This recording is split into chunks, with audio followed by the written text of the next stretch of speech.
Muy buenas tardes, profesor. Yo soy Héctor Alexei Guerrero Reyes del grupo 631 y el día de hoy le voy a hablar sobre los procesos mentales.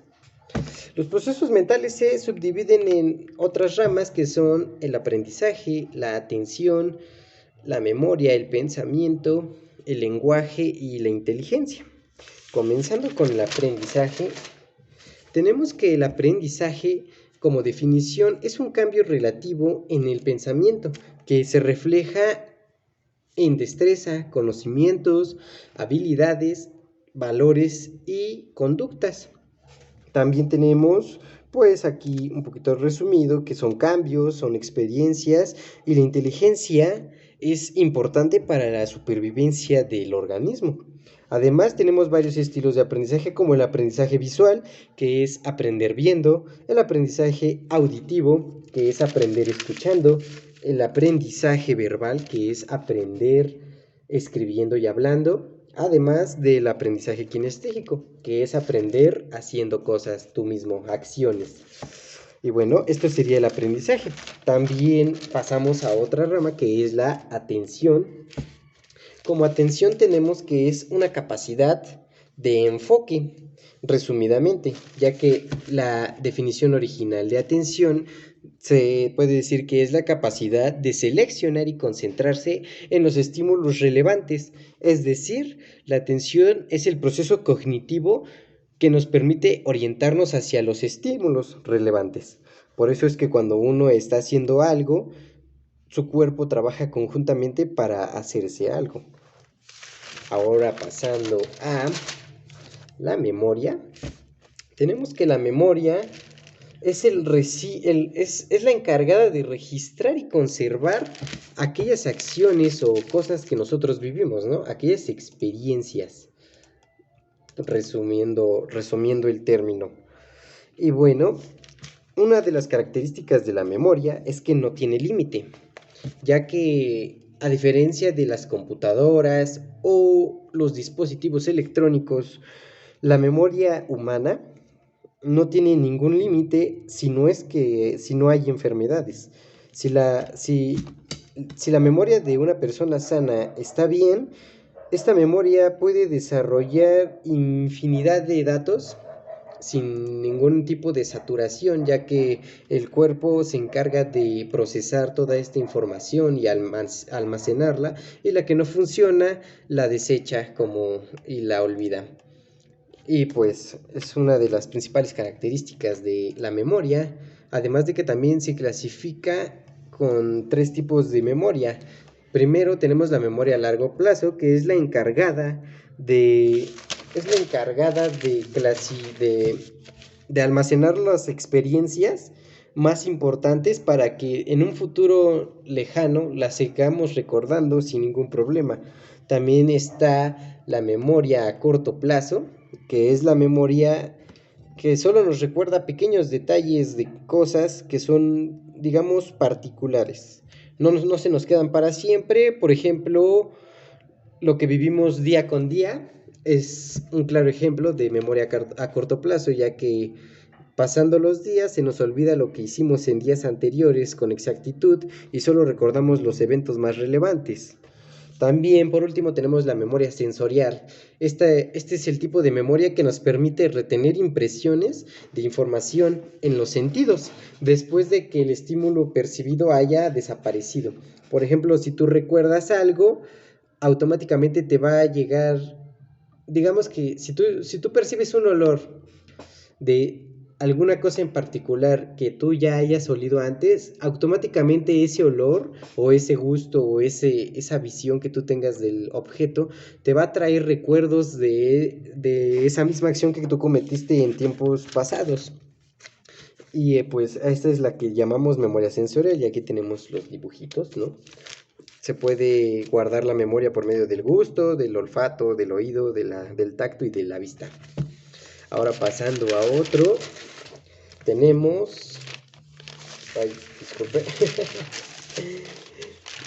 Ahora sí, tenemos el pensamiento. Y bueno, pasando a la rama del pensamiento, pues tenemos que es la actividad de creación de la mente. Resumidamente, el pensamiento en su definición es la capacidad que todos tenemos para poder imaginar cosas con nuestra mente, dar creación, bueno, más bien dar lugar a crear escenarios o cosas que nos ayuden pues a pensar en soluciones por lo particular, ¿no? Y bueno, tiene algunas características y algunas clasificaciones que, por ejemplo, una de las características principales del pensamiento es que todo ser vivo humano posee un pensamiento propio. Igual, otra característica es el pensamiento lógico. Todos nosotros, de alguna forma, nuestra forma de pensar la hacemos de forma que nos vamos guiando por la lógica de los hechos. Igual, otra capacidad del pensamiento es el proceso de pensar que se representa como una totalidad coherente y organizada, o sea, pensar de forma ordenada para no pensar pues tonterías y pensar cosas sutiles.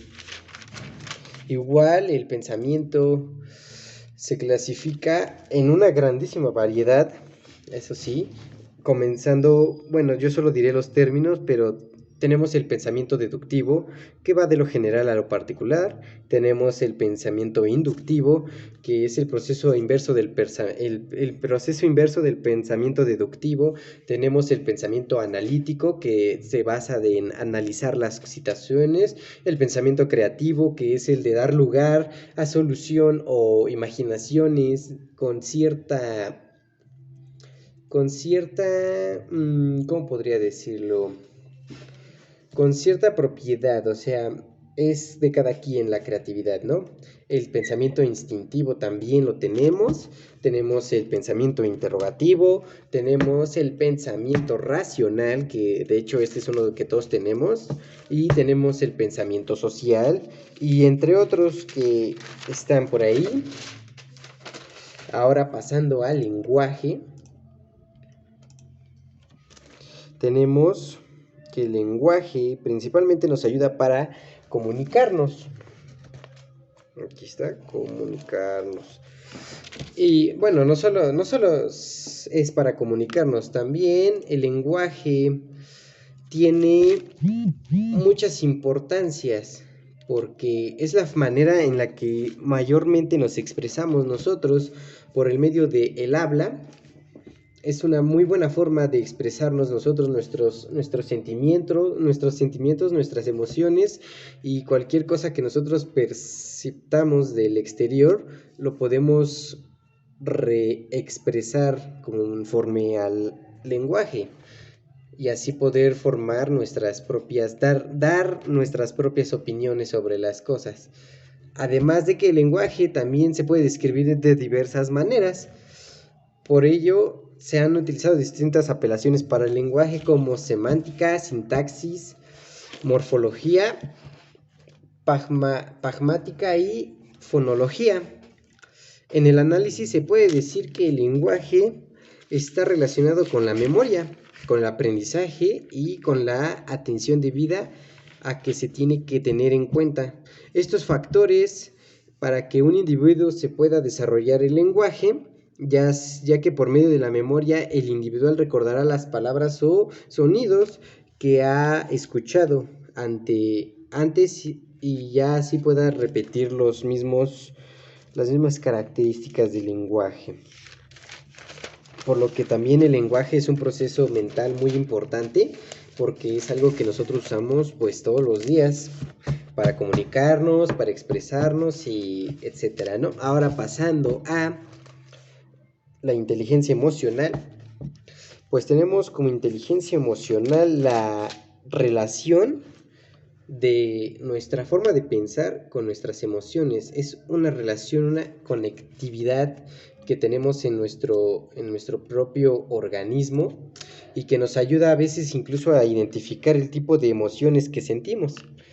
Por lo que la inteligencia emocional es una de sus principales funciones es ayudarnos a identificar nuestros episodios emocionales, ¿no? Y así poder darles una solución si en el caso de que sean malos o ayudarnos a guardar los bellos momentos, ¿no?, que vivimos. Y bueno, comenzando también, pues primero que nada, tenemos que tener el concepto de qué es la inteligencia emocional, por lo cual pues ya se los acabo de resumir un poco.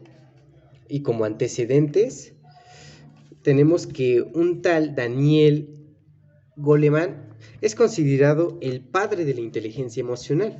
Este fue un psicólogo estadounidense que a partir de su libro llamado Inteligencia Emocional, en 1995, adquirió una gran notoriedad al hablar y tratar en profundidad de este término en sus obras, talleres, trabajos y charlas. Anteriormente, otro sujeto llamado Howard Gardner habló de inteligencia emocional e inteligencia interpersonal en su obra sobre las inteligencias múltiples, la teoría de la práctica, en 1983.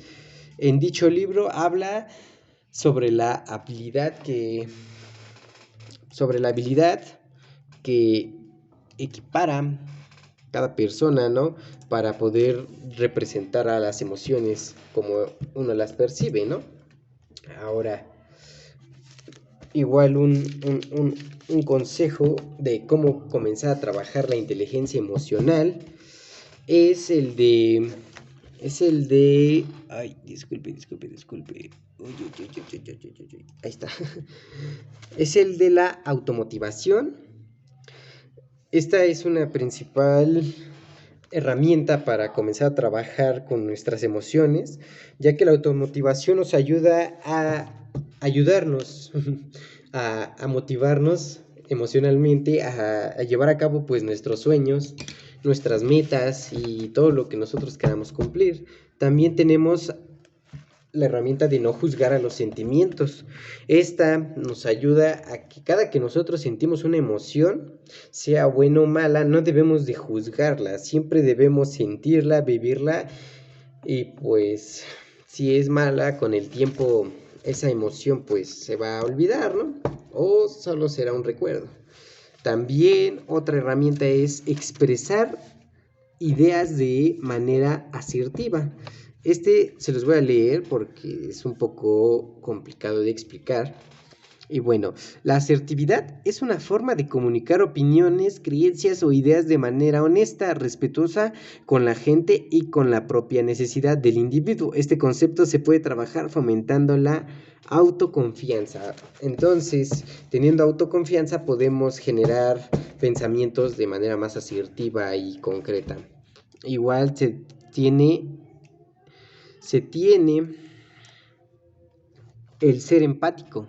La empatía es igual una de las principales herramientas que nosotros usamos día con día para expresarnos, y nos ayuda también a aumentar nuestra inteligencia emocional, ya que podemos empatizar con las emociones que las demás personas fuera de nosotros sienten, y así poder compartir con ellos esa misma experiencia y emoción, y a eso le llamamos nosotros empatía.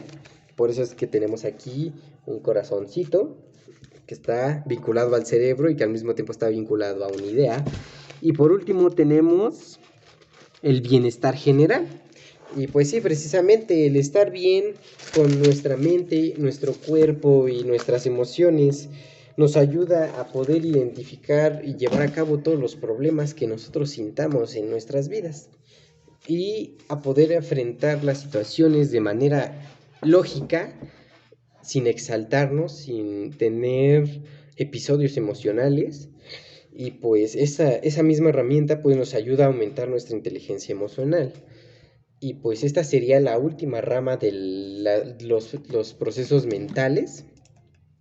Y pues una cordial despedida y hasta luego.